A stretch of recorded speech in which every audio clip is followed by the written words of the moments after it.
Bueno,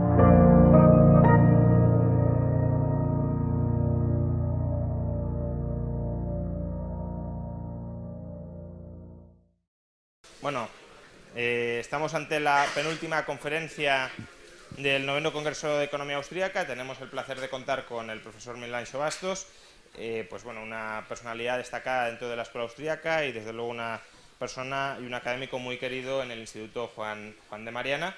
Es el segundo año que nos acompaña en el Congreso y esperemos que no sea el último, sino el segundo de muchos más años subsiguientes. Ya sabéis que las conferencias de Bastos siempre tienen un éxito apabullante, aclamador, y esperemos y confiamos y sabemos que hoy pues pasará algo parecido. Os dejo con el profesor Miguel Anxo Bastos, no sin antes deciros que, dado a la aglomeración, entiendo que queráis estar en la misma sala que el profesor Bastos, como quien pues está con los jugadores del Real Madrid elevando la Copa de Europa, pero si del Atleti, ¿no? Efectivamente, si queréis estar más desahogados, hay otra sala al lado con sillas para sentarse, con una perfecta retransmisión por streaming, que no vais a perder ningún detalle o casi ninguno. Pero bueno, en todo caso, pues si estáis aquí, acomodaros como podáis. Empezamos y muchas gracias, profesor.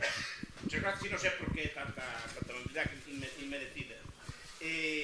A ver, se escucha, hay que encender aquí algo, otras cosas así, antes como se daban las clases, antiguamente, no estas modernas. Pues buenas tardes. A ver, antes escuchaba a los compañeros hablando de la educación y así, y digo que si empecé a estudiar este tema de las pensiones, y digo, bueno, a ver, porque las pensiones normalmente cuando se estudian de una forma liberal. Entonces empezamos a debatimos allí todos. No sé qué, que si hay que aumentar la edad de jubilación, que si hay que hacer un reajuste, que si hay que cortar. O sea, nos creemos el cuento. Las pensiones no son... nos creemos el cuento en el sentido de que creemos la propia retórica, el propio discurso del gobierno o del sistema de pensiones. Y por eso empecé a estudiarlo, vamos a ver. Dije, gente tan mala, ¿quién pone los sistemas de pensiones así a gran escala? Pues Bismarck. Ven cómo los pone Mussolini. En España el sistema de pensiones era de capitalización, incluso con la oposición, con el apoyo de los sindicatos. Los sindicatos siempre apoyaron, hasta después de la República, el sistema de capitalización. No se fiaban de los gobernantes. Y en muchos países era así.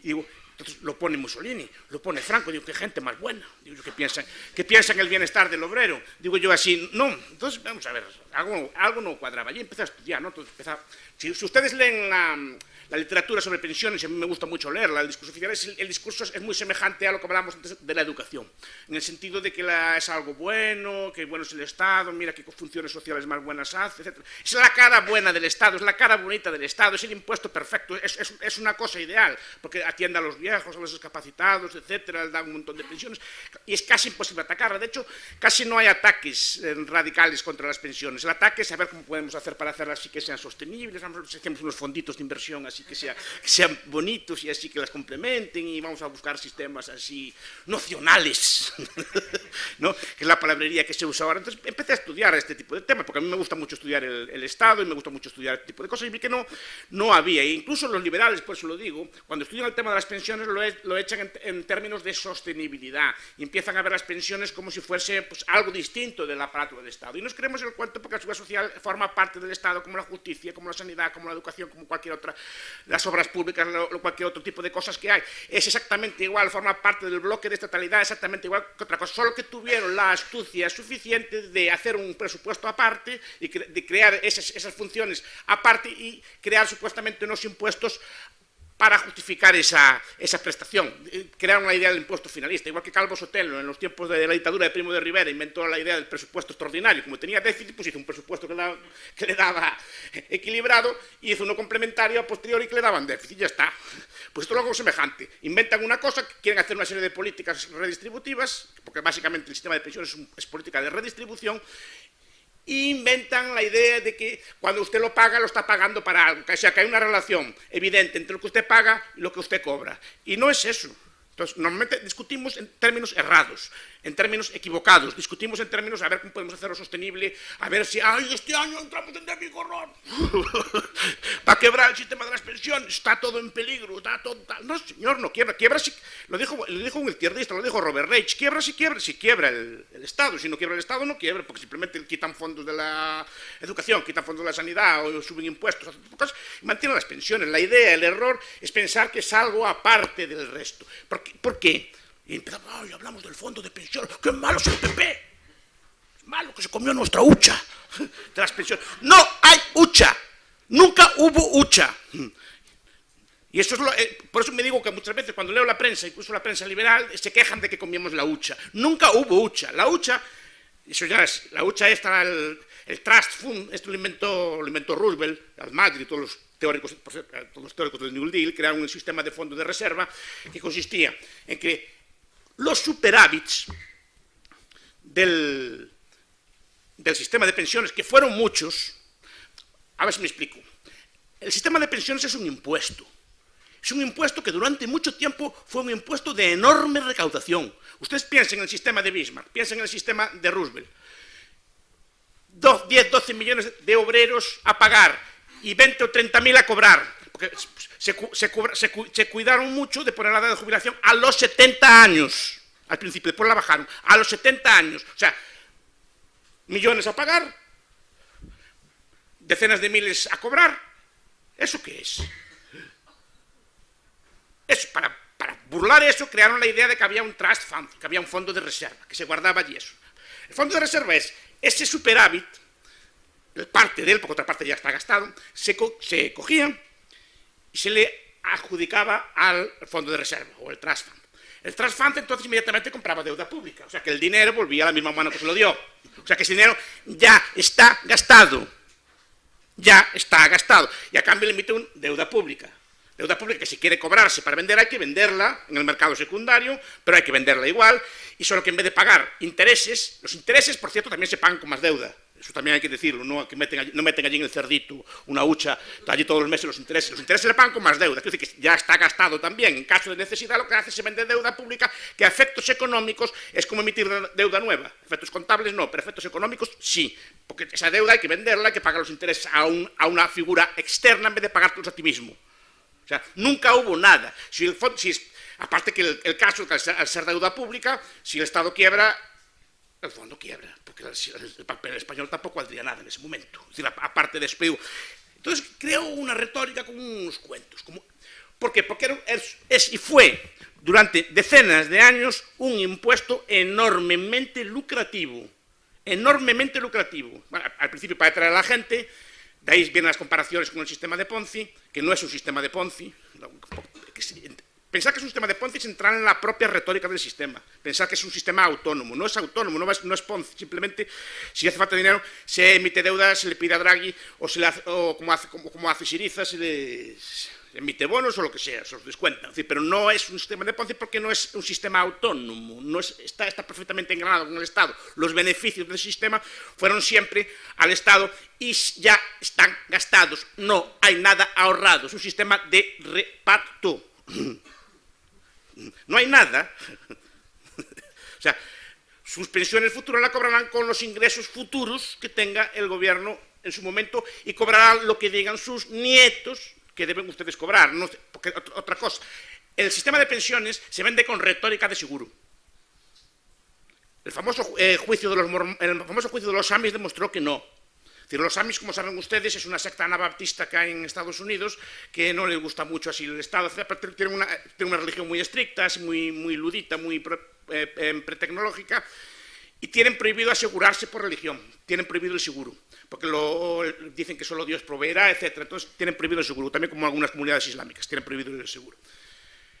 Entonces ellos aceptan el impuesto, porque al César lo que es de César, a Dios lo que es de Dios, etc. Entonces eso, como está en la Biblia, el impuesto sí que lo podían pagar, pero el seguro no podían asegurar. Y la retórica, toda la seguridad social es una retórica de seguro, empezando ya con el nombre. Es decir, que si pasa algo, usted está asegurado y tiene una suma. Y fueron a pleito. Los Amis dijeron, no queremos pagar esto, que es un seguro. Y fueron a pleito y efectivamente se demostró que no era un seguro, que era un impuesto, todo lo pagaron. Porque tiene la retórica del seguro, pero no tiene nada definido.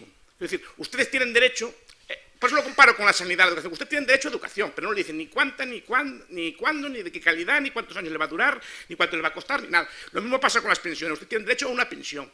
¿Cuándo la van a cobrar? No lo saben. ¿Cuánto van a cobrar? Tampoco lo saben. Porque tienen una serie de normas, unos pactos de Toledo, que ya fueron violados, que yo sepa, 3 veces desde que se fundaron. Es decir, que básicamente es un sistema, es un impuesto, y es un impuesto al trabajo. De gran recaudación. Yo creo que, no sé si me corrija después el profesor Rayo, creo que es el que más recauda. No sé si con el impuesto de la renta, yo creo que recauda más el doble. Y debe ser el 10% del PIB español. Más o menos por ahí debe andar. O más incluso, aún peor. Es un impuesto al trabajo soportado por el trabajador exclusivamente. La gente piensa, no, es que el parte la paga el patrón. Como sabrán ustedes bien, que son austriacos, toda esa parte simplemente es el patrón o el empleador. Absolutamente de acuerdo. Ay, don Jesús, menos mal, que bien.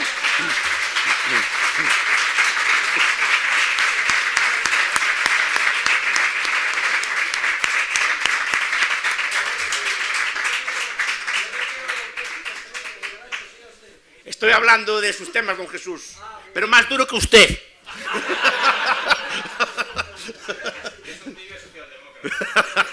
En temas de pensiones, sí. No, entonces estaba diciendo que es un sistema, que es un impuesto al trabajo, que es soportado directamente por los trabajadores, de lo cual no se ahorra nada. Por eso digo que a veces también los liberales, algún liberal le vi yo diciendo que si quitábamos la parte de las cotizaciones se incrementaría el empleo o algo así, ¿no? Quitar la parte de la cotización no creo que sea así. Después podemos discutirlo, pero yo no creo que sea así.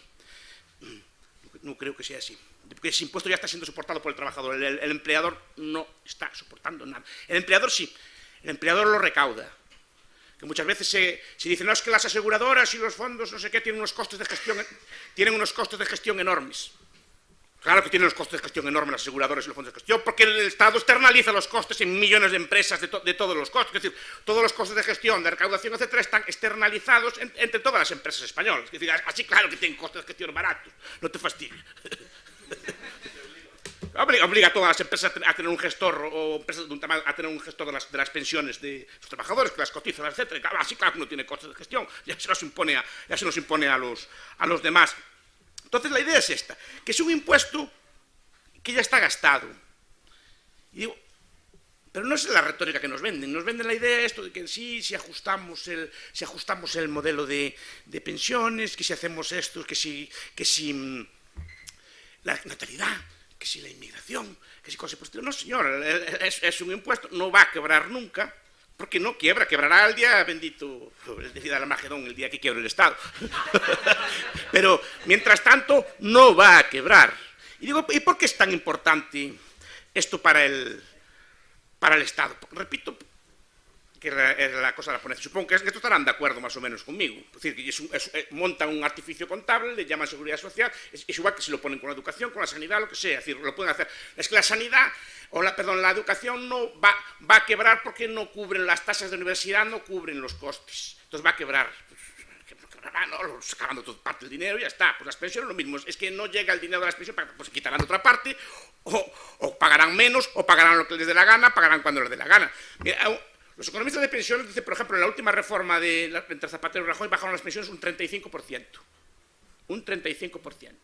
De entrada ya con 2 años de retraso, quiere decir que si ustedes tienen una esperanza de vida de 20 años, ya es una pensión de un 10% menos. Después, entre cosas de sostenibilidad, la introducción más o menos ficticia de las cuentas nacionales, que si después los requisitos en las edades medias de cómputo, etcétera, ¿no? Es decir, y meten una serie de cosas para decir, queremos gastar esto, vamos a ajustar los parámetros para que dé esto y punto. Y simplemente, si queremos gastar más, subimos y ya está. Incluso decían que querían jugar con los tipos de interés. Decían que querían va a subir el 0,25% todos los años, es una esperanza de inflación del 2%, a interés compuesto, calculen ustedes a 30 años cuánto sale eso de reducción. Es fácil de hacer. Pero digo, a mí me interesa más a cuestión de ¿por qué es tan popular esta cosa? Porque es el impuesto perfecto. Es el impuesto perfecto. Es el impuesto perfecto. Ya. Poca gente le plantó cara a este impuesto en su momento. Solo algunas aseguradoras en Inglaterra y sobre todo las caridades voluntarias. Las empresas de caridad voluntaria le plantaron cara a la seguridad social en su momento. Pero casi, y de hecho se implantaron antes en los países, digamos, dictatoriales que en los países más avanzados económicamente. es el impuesto perfecto.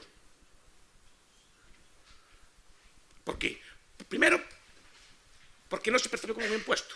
La gente piensa que es un ahorro. Y porque la retórica que nos vendieron es que es un ahorro, que tenemos ahí nuestro cerdito ahorrado, una suma de dinero que nos va a dar una cosa. Y que ha ahorrado. No hay nada ahorrado, como lo estoy diciendo, no hay nada ahorrado. Les darán lo que haya en ese momento, si hay en ese momento. Y si no, pues como Argentina, cobrarán con papel devaluado, como en Rusia en los 90, cobrarán papel devaluado y no pasará nada, no cobrarán. Es decir, no hay nada que impida que pase eso. Es decir, si el Estado quiebra, porque ellos fueron muy oportunistas en las grandes hiperinflaciones de los años 20. Destruyeron los fondos de inversión, sobre todo en Francia, y aprovecharon ya rápidamente para decir, ¿ves cómo no funciona? Tiene que ser el Estado que gestione este tipo de cosas, ¿no? Entonces, aprovecharon eso y es un impuesto que recauda una cantidad enorme de dinero, además es el impuesto perfecto, pero además es un impuesto redistributivo. Es un impuesto que redistribuye. Está pensado para distribuir la renta. Y no solo está pensado para distribuir la renta. Algunos teóricos llegaron astutamente a proponerlo como forma, el sistema de pensiones, de usarlo para llegar al socialismo. La teoría de los socialismos de los fondos de pensiones. Es decir, la idea, por ejemplo, de Blackburn, por ejemplo, y lo apuntó también Peter Drucker en un trabajo célebre, la idea era, aprovechemos estos fonditos de empresa para que los obreros compren las empresas y de esta forma se socializa la economía. Y decía Blackburn que crear un fondo de capitalización estatal y que ese fondo de capitalización estatal a través de su participación fuera comprando todas las empresas y llegáramos al socialismo de una forma blanda e inocua. Es decir, que es una forma de usar. Porque las pensiones no solo. Estamos pensando en sistemas de reparto, todos los sistemas del mundo tienen algún tipo de intervención. Es decir, por ejemplo, todo lo que es los sistemas chilenos sí que son más liberales que los nuestros, pero tienen coeficientes de inversión obligatorios, probablemente, tienen que comprar la deuda a papá Estado. Es decir, y todos los fondos y cosas por el estilo siempre tienen algún tipo de intervención, porque curiosamente son los que le compran la deuda al gobierno. Puedes prestar el sistema directamente, puedes prestar de forma indirecta. Pero yo creo que es el impuesto imperfecto porque además nos ata al Estado. Y esto es lo que yo le veo más dañino, nos ata. Es una cosa horrible. Es decir, desde que el niño nace o empieza a trabajar a los 20 años, está atado a la cadena y no puede salirse de ella. Es porque el sistema, si fuera tan bueno, el sistema se vendería como pan caliente, no haría falta hacerlo obligatorio. No sería todo el mundo querría devorar ese magnífico cosa. Tuvo mucho éxito al principio porque actuarialmente funcionaba muy bien. Quiero decir, Ida Mae Fuller, que fue la primera pensionista americana, pagó $20 en toda su vida de cotización, pero cobró $22.000 a lo largo de su vida. Al principio, como había tanto excedente, se permitían el lujo de decir, vamos, ves qué bueno es. Y aún estamos viviendo de esas rentas, estamos viviendo esa idea de que el sistema es muy bueno, que es muy generoso, y lo fue. Los pensionistas hasta relativamente hace poco, comparativamente a lo que habían pagado, cobraban mucho, pero el problema es ahora. Pero digo que nos ata en el sentido de que ahora tenemos como, es una bomba de tiempo, es decir, tenemos 10 millones de personas dependientes. ¿Y qué hacemos con ellas? Yo cuando voy a un debate, algún debate académico, algún debate por una radio, alguna cosa así, y discuto estos temas y ya hablo de así estas cosas que me gustan a mí, del anarcocapitalismo, estas cosas así. ¿Y quién pagaría las pensiones? ¿Y quién pagaría las pensiones? ¿Y vas a dejar 10 millones de personas a morir de hambre? Siempre lo primero que te sueltan es nos ata al Estado y tiene 10 millones o 20 millones de rehenes. Es decir, que tienen difícil solución. Entonces nos va atando una cosa a la otra. Y es enormemente legítimo porque es la cara buena del Estado. Antes hablábamos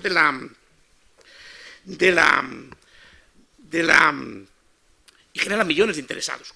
Con esos excedentes, en su momento, se construyeron buena parte de las estructuras administrativas de los estados. Se construyeron, por ejemplo, las primeras burocracias a gran escala. La burocracia normalmente es el esqueleto del Estado. Normalmente la clase política es la que gobierna, pero normalmente para que gobierne necesita de un grupo de personas que le obedezcan y que hagan caso, desde policías, jueces y sobre todo burócratas. Pues construyó esas burocracias y construyó un montón de personas, digamos, dependientes. Y hay ahora millones de interesados que votan por pervivir en esto. Yo digo, no solo, igual que antes hablamos de la educación. La educación, yo creo que el principal contenido de la educación no es educar, es generar estatistas. Si no miren, pues me refería antes, miren el contenido de la educación. Pues la pensión es algo semejante. Y la educación es algo muy bonito, y la pensión es algo muy bonito, que atienda a los viejos, pero la visión es tener millones de personas dependientes, obedientes y domesticadas, de cuales puedes gobernarles y administrarles la vida a voluntad, puedes decidir sus salarios, cómo viven, si pueden viajar, si pueden viajar al extranjero o no. Por ejemplo, porque claro, el profesor Rayo escribió hace poco, y de ahí viene mi idea de estudiar estas cosas, escribió hace poco sobre los escritores. Y decía, claro, la pensión no es suya.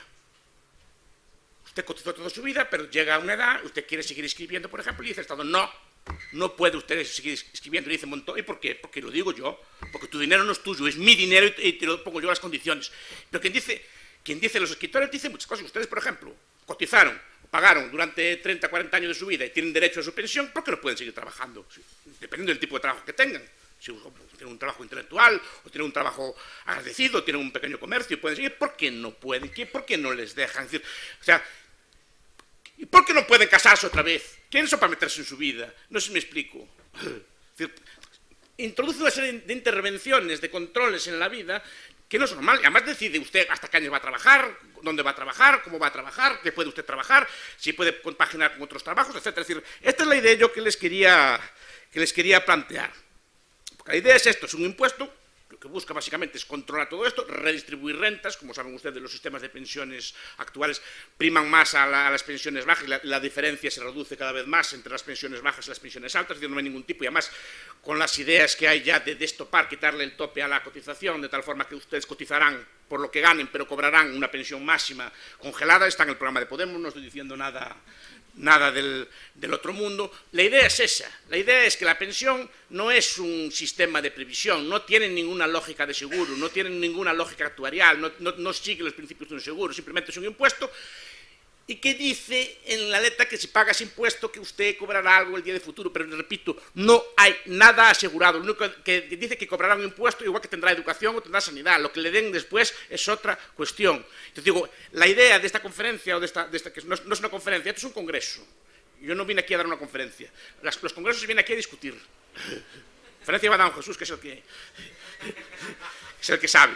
Yo vengo aquí a dar una ponencia y a discutir con ustedes, pero la idea es esta: dejemos de ver las pensiones, es mi idea, como algo que puede quebrar, sostenible, insostenible, y dejemos de usar su propia retórica y pensemos la retórica de lo que es un impuesto al trabajo a gran escala y que después se usa y se usó no para pagar pensiones, sino para todo tipo de gastos, y en el futuro será siendo usado para cualquier tipo de gasto. Repito, porque ese dinero que se cobra las pensiones va a las cuentas generales del Estado y después se consolidan y hacen unas cuentas consolidadas, una serie de cosas alambicadas, pero está gastado, está comido y se come todos los años lo que hay. No hay nada ahorrado.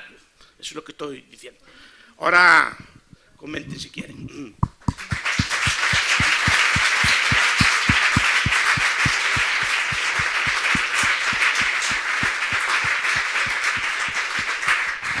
Formatos de ponencia, no de conferencia, por eso lo dice así. Yo, por iniciar el debate, y ahora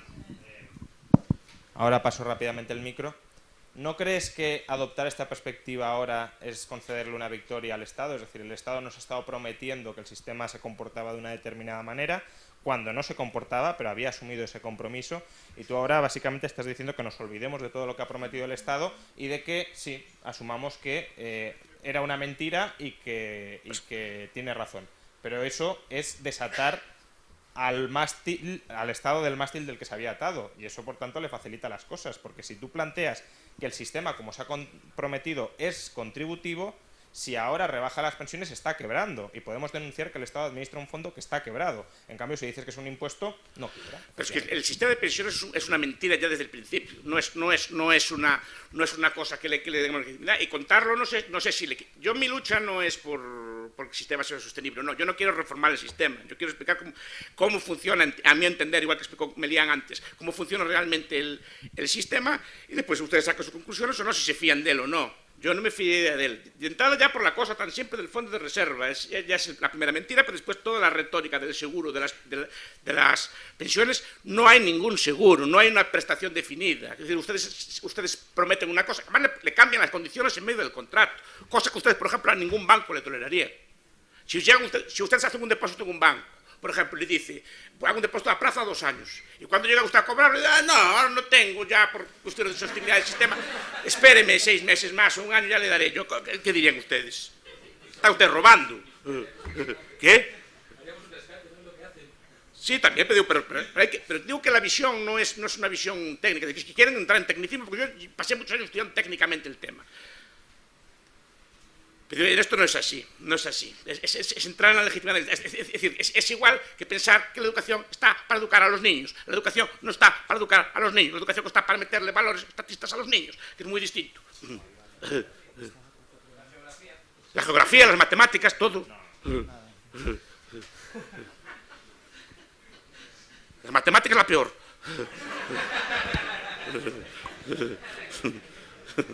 Profesor, buenas tardes, muchísimas gracias por su charla. Usted mencionaba un punto muy importante, que no importa si es directa o indirectamente como se lo haga. Usted específicamente dijo el caso de Chile. Me parece muy importante señalarlo porque se dice que es un sistema de libre competencia, o por lo menos lo que se nos enseña en mi facultad de Economía, que es un sistema de libre competencia en el cual tú vas, depositas y te lo devuelven al tiempo que tú quieras, sí, en un plazo fijo.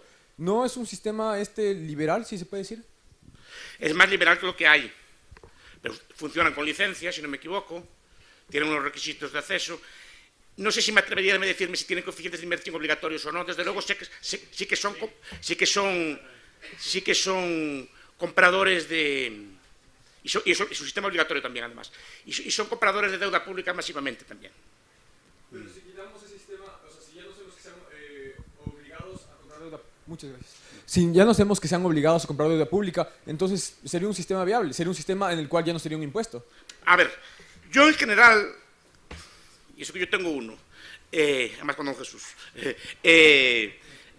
no soy muy partidario de los fondos de pensiones. Prefiero el ahorro puro y duro y bruto en stock. ¿Y por qué? Porque el fondo de pensión es una forma de ahorro, digamos, orientada, canalizada fiscalmente por el gobierno. Igual que te la da, te la quita. Igual que te da unos beneficios fiscales, ahora Podemos te los quita. Igual que te da ese tipo de cosas. Si estás en un fondo de esos, después cuando vas a cobrar te dice, o lo quitas a trocitos, o no te lo dejo, o te pongo un tratamiento fiscal confiscatorio. Quiero decir, o lo nacionaliza como Argentina. Entonces, a mí me gustan mucho los modelos de Hong Kong, ahorro puro y duro en oro. como los viejos. Hacer una acotación sobre esto. Sí. Vamos a ver, el principal problema del sistema de Chile es que se obligó a que el sistema estuviera instrumentado a través de fondos de pensiones. Y los fondos de pensiones tienen una característica muy importante, y es que trasladan el riesgo al partícipe, al supuestamente asegurado. Luego no son seguros. El sistema chileno impidió que aquellos que así lo decidiesen voluntariamente pudieran ir a una compañía de seguros de vida y contrataran una jubilación garantizada. Este es el principal problema, no sé por qué se puso esa restricción, y luego cuando se produjo la gran recesión se esfumaron miles de millones de los fondos, y ello fue en detrimento del sistema de capitalización individual, que en última instancia es muy superior al de reparto. Luego, ese es el pecado original del sistema chileno. Y así se lo hice ver a Piñera y compañía Piñera también es así, en diferentes instancias, porque en última instancia no eran sino ingenieros sociales procedentes de Chicago, lo peor de lo peor. Son Chicago. Ahí habló don Jesús de eso, sí. Sí, a mí me interesa su opinión, aparte de deslegitimarlo de partida, de el contracting out, es decir, el de intentar desmontarlo a partir de darle la libertad a la gente de salirse del sistema de pensiones, y que una generación, la que está cautiva, como usted dice, pues soporte un coste doble, pero lo decida y acabe destruyéndose el sistema de pensiones, pero a partir de dar esa libertad y no de legitimarlo de partida. Eso es más Chicago, eso es Feldstein, es el plan Feldstein. El problema es que obliga efectivamente a una generación que no tiene que hacer. Yo básicamente soy partidario de la desamortización.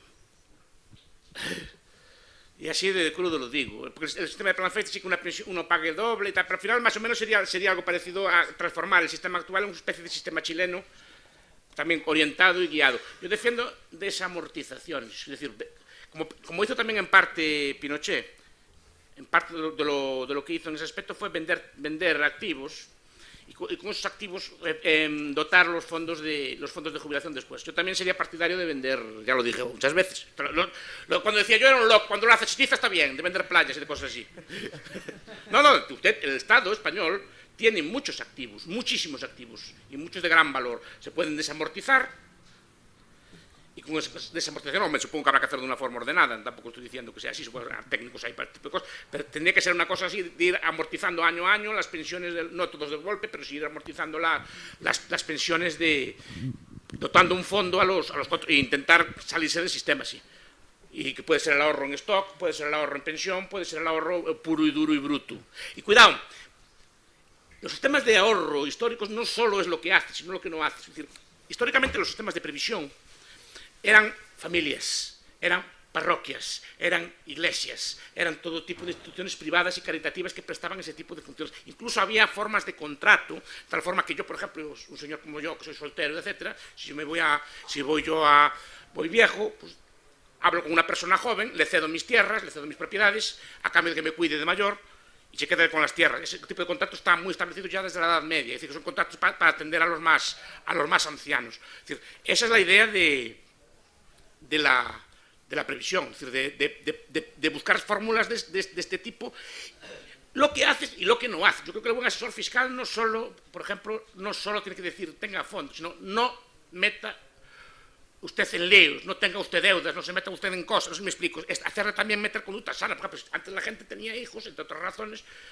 por una cuestión de garantía de la vejez y cosas por el estilo. Las familias están pensadas para eso, y de hecho para eso se inventó la familia, entre otras cosas. Si no, ¿para qué estábamos así? Sobre la desamortización y el contracting out. La verdad es que cuando se ha dado la opción para que la gente libremente decidiera si estaba dispuesta a hacer ese sacrificio adicional, ha optado masivamente por salirse del sistema e irse al sistema de capitalización individual. Y el precedente anterior, e incluso más exitoso que el de Chile, fue en el Reino Unido. El Reino Unido privatizó el sistema como consecuencia de un acuerdo por consenso entre el Partido Conservador y el Partido Laborista, dando la opción para que el que quisiera se saliera del sistema. Primero a nivel de decisión de empresa y luego a nivel individual. 95% de los trabajadores salieron despavoridos, corriendo, a pesar de que tuvieron que seguir pagando cotizaciones reducidas para mantener a la generación que estaba todavía dependiente del sistema previo en el Reino Unido reparto. los autónomos sí que pueden descolgarse, me parece. Bueno. Y luego hay otro segundo tema, la desamortización. Es que hay una cosa muy importante. Uno de los subproductos más importantes de hacer la reforma que necesita el sistema bancario, pasando a un coeficiente de caja del 100%, es que queda liberado, es que queda en evidencia el agregado de activos que secularmente ha ido expropiando la banca a la ciudadanía. Activos que yo propongo, como saben ustedes, desde el año 98, en el último capítulo de mi libro, que se conviertan en fondos, que se titulicen y que se produzca un swap, un cambio, un intercambio con los títulos correspondientes a la deuda pública viva. Sin embargo, creo que es más urgente sustituirlo por el valor actuarial de las obligaciones implícitas del sistema de reparto de la seguridad social. Aunque solo sea por esto, creo que incluso hasta Paco Capella ya se empieza a poner cachondo con el 100%. Sí.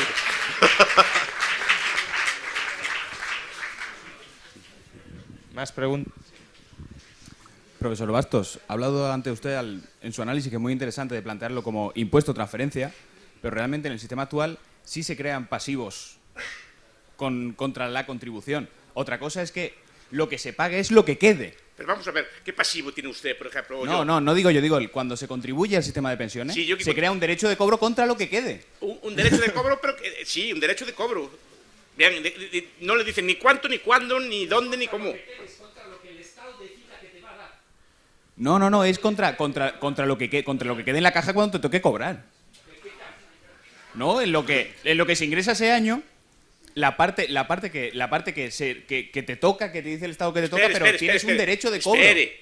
Pero también tiene derecho usted en esa caja a educación, también tiene derecho usted a obras públicas, también tiene derecho usted en esa caja a un montón de cosas que están en la Constitución, que dice que son derechos inalienables, tiene derecho a que le presten justicia. Sí que está, lo que pasa es que usted piensa que tiene una cantidad allí guardada, no está definida esa cantidad. Pero, profesor, tiene derecho quien ha contribuido, no quien no ha contribuido. Eso es falso.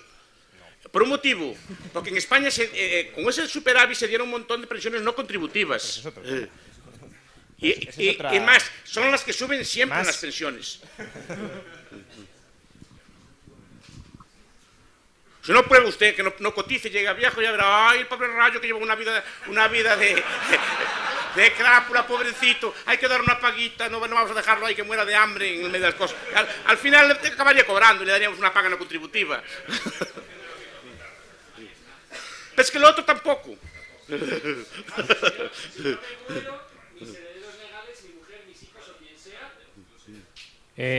No hereda nada usted.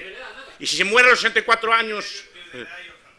Yo vengo de Venezuela y fíjense qué tan cierto es esto, que en Venezuela hay pensionados que llevan poco más de 4 meses sin recibir el pago de la pensión. Así de simple en lo práctico, en lo aterrizado. Y es tan real como eso, o sea, sobre lo que quede, sobre lo que le dé la gana el Estado de pagar o no, o sobre lo que realmente se inventen, pues, porque al final te pagan con fiat. Le pagan con papel. Fiat, exacto. No, pero es que ahí está la cosa. Es decir, la gente piensa, no es que es más seguro el sistema del Estado. El Estado si quiebra, quebró. Y no paga nada.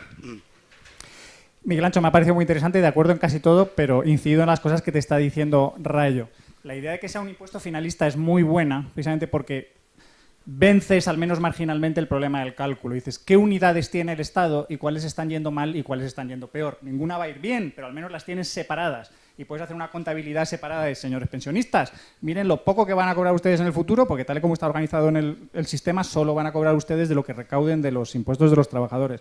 Es verdad que el Estado ahora está trampeando y decir, vamos a remezclarlo todo y sacaremos recursos de otro lado, pero no les demos argumentos para decir, nos da igual, háganlo, porque ya sabíamos desde el principio que era una trampa.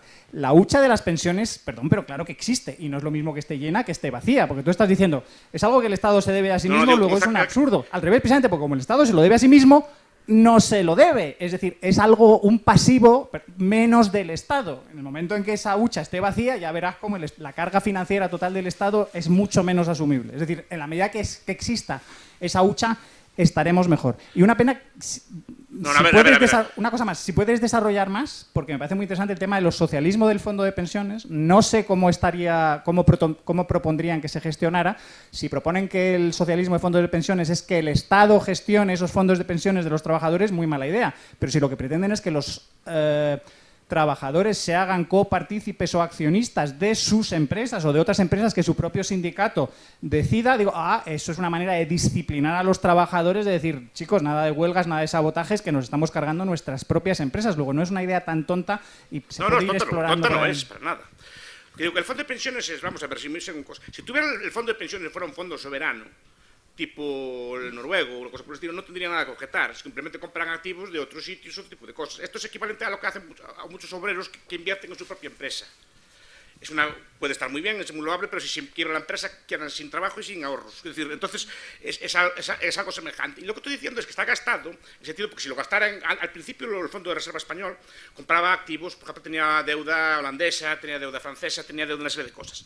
Y solo podía comprar activos de AAA, como saben ustedes. A medida que iba cayendo el bono, la calificación de rating, si miraban la letra pequeña de los reglamentos, ve que iban cambiando el reglamento. Ahora el fondo puede comprar BBB, BBB menos, BBCCC, va cambiando la compra para no tener que deshacerse de esa deuda. Es decir, que si es deuda española, esa deuda ya está gastada. Esa deuda tendrían que venderla en el mercado secundario, no en el mercado primario, pero en el mercado secundario sí. Y en vez de pagarse intereses a sí mismos con más deuda pública, tendrían que pagar intereses, por ejemplo, al señor Capella o a mí. Si tuviera tipo, entonces ya le cambia la cosa. De ser una cosa que supuestamente no está allí, que ya está gastado, ahora sí que es un gasto mayor, equivalente a emitir deuda pública normal y corriente, a todos los aspectos. El fondo de asociación de fondos de pensiones hubo varias cosas. Por ejemplo, Peter Drucker, que en un libro muy desconocido, en los años 70, escribió temiendo que a través de los fondos de propiedad colectiva de los obreros de los sindicatos se acabaran controlando las empresas. Pero un socialista que se llama Robin Blackburn, que se llama así, Blackburn sacó un libro bastante gordo sobre el sistema de pensiones y proponía eso como medida indolora para llegar a por supuesto, esos fondos serían obligatorios, que cada empresa, parte de lo que paga en pensiones tendría que ser usado para comprar pensiones y bajo control sindical. Entonces, al final acabarían los sindicatos poseyendo realmente las empresas donde trabajaban, o los propios trabajadores poseyendo sus propias empresas. Estamos de acuerdo y me parece muy bien. Se puede hacer de varias formas, se puede hacer con un fondo también soberano. Sí, esa parte está. Que estamos de acuerdo en que ese dinero está gastado, quiere decir que no está invertido en nada real, pero los mercados financieros reconocen que la deuda pública es un activo financiero. Sí. Si dices que porque está invertido el fondo de reserva en deuda pública es como nada, es como la gente que tiene sus pensiones privadas, pero privadas invertidas en deuda pública, también les estarías diciendo, desengáñense que ustedes no tienen nada. Porque es un activo contra otra parte, pero eso es una cosa que es contra ti mismo. Es decir, tú ya, ahora no estás pagando nada por eso. Es decir, si tú emites deuda, ahora tienes que pagar por eso que no estabas pagando nada. Es como si tú tienes una deuda contigo mismo, tú te imaginas que a tu ordenador o tu oso de peluche le abres una cuenta y haces un intercambio tú con él. Al final, o entre los dos bolsillos del pantalón, haces una compensación uno con el otro. Hasta ahí sí, pero sí está en el mismo amo. El problema es cuando me lo prestas a mí. Entonces ya es un activo financiero, ya empiezas a tener que pagarme intereses, ya no es lo mismo. Que te lo debas a ti mismo, que no te lo debas. Porque yo sepa, el jefe, el responsable del fondo de pensiones lo nombra el gobierno, la dotación del fondo del gobierno, el reglamento lo hace el gobierno, es una parte más del gobierno exactamente igual que cualquier otra. No es fuera de él. Es una deuda como ti mismo. Es como cuando yo digo, voy a ahorrar esta noche, tal, tengo una deuda conmigo mismo. No. No hay deuda conmigo mismo. Hay deuda cara a otra parte. Miguel Ancho, excelente presentación, nos lo hemos pasado muy bien.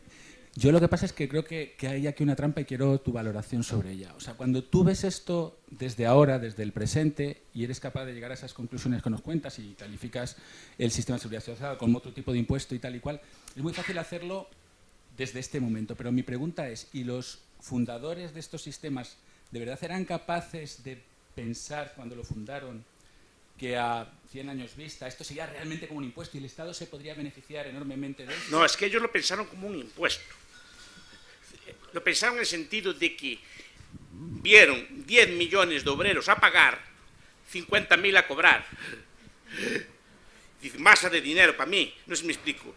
Y además sin quejas, porque no hubo quejas, casi no hubo quejas, porque se vendió muy bien, se vendió efectivamente, se vendió como un impuesto final, no era un impuesto, se vendía como ahorras para tu hucha, para tu vejez, además toda la retórica de huchas, de fondos y de cosas por el estilo. Entonces, como si tuvieras tú guardado un dinerito allí para ti en el futuro, entonces no se veía como una cosa mala, se veía como tú estabas ahorrando para ti mismo. Y además los primeros en cobraron verdaderas fortunas actuarialmente, cobraron fortunas con respecto a lo que habían pagado, gente que cotizó un año, cotizó 6 meses, llevó pensiones de por vida. Y eso generó una gran aceptación entre la gente, pero lo que era básicamente era un impuesto muy alto, soportado por el trabajo, sí que la gente protestara por él, porque los otros impuestos, el impuesto sobre la renta generó cierta resistencia, pero este no generó casi resistencia, solo repito por parte de aseguradoras y algún otro tipo de colectivos. Pero la cuestión es desde el punto de vista de los fundadores, si de verdad pensaban...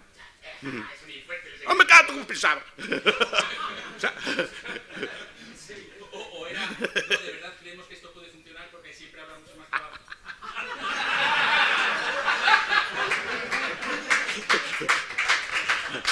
a ver, es como, repito, es como pensar que la educación, no digo que no haya gente de buena fe, ni que no entró en la cabeza de la gente, pero pensar que el sistema educativo se creó para educar a los niños es lo mismo que esto.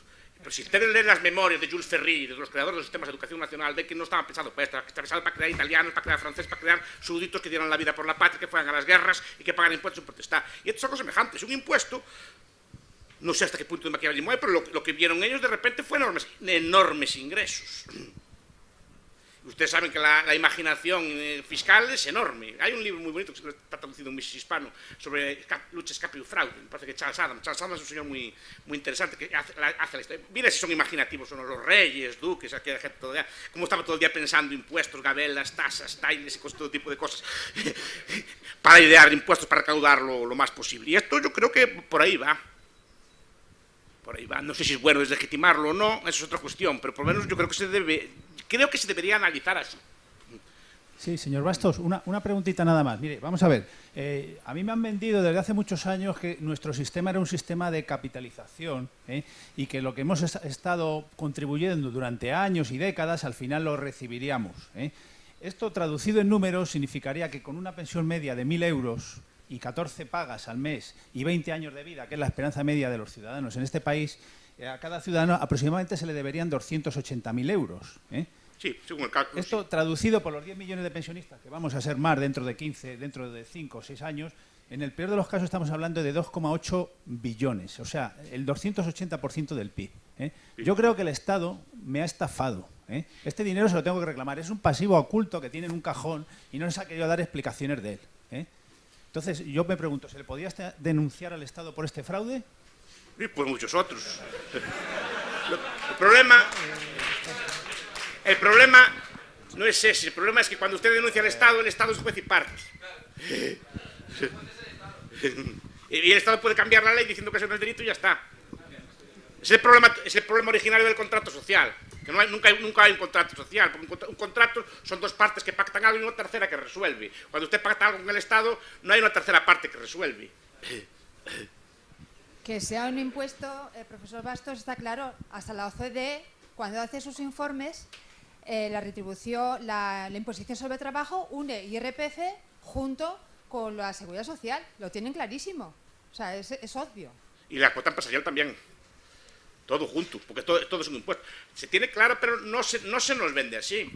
Yo siempre oí que el patrón pagaba una parte, es una cosa de solidaridad entre generaciones, nos vendían una cosa así, nos dicen, no, señores, pagan un impuesto y así ya está, pues entendemos. Pero lo que critico es la retórica, no el hecho. O sea, ya el hecho ya parte de eso, pero ¿por qué nos quieren engañar? Que hay fondos, que hay cosas así por el estilo. Bueno, yo una observación y un apunte. La observación al fondo de reserva de la Seguridad Social, que no es tal, y que para que la gente lo sepa, es como si una empresa compra acciones propias de su propia empresa o compañía quebrada. Entonces, el fondo de reserva de la Seguridad Social solo tiene sentido por las compras masivas del Banco Central Europeo. Ya no existiría ese fondo si no lo hubieran decidido desde enero hacer esas compras, ¿vale? Por tanto, es una ficción. Y sobre la mencionada desamortización de bienes y servicios públicos, yo me he tomado la molestia de hacer un cálculo económico con cifras reales de patrimonio inmobiliario y de con cifras presupuestarias de la Comunidad de Madrid, del sistema educativo total de la Comunidad de Madrid, y hay patrimonio sobrado. Hay patrimonio sobrado. O sea, solamente desamortizando las 7 universidades y todos los colegios de la Comunidad de Madrid, recaudaríamos una cantidad, por así decirlo, un 50% superior a la indemnización que le podría corresponder a toda la masa salarial de profesores de la Comunidad de Madrid. Es decir, que el Estado todavía tendría aproximadamente unos 25.000 millones de euros en su bolsillo para hacer cualquier enjuague de estos. O sea, se le da una indemnización a los funcionarios y no quedaría ni un solo profesor público ni un solo político metiendo las patas en la educación, ¿vale? Entonces, hay patrimonio sobrante. Ganamos doblemente, entonces. Claro. Sí. No, es la idea, sí. Bueno, pues terminamos aquí. Muchas gracias, Miguel Ancho, por la excelente presentación.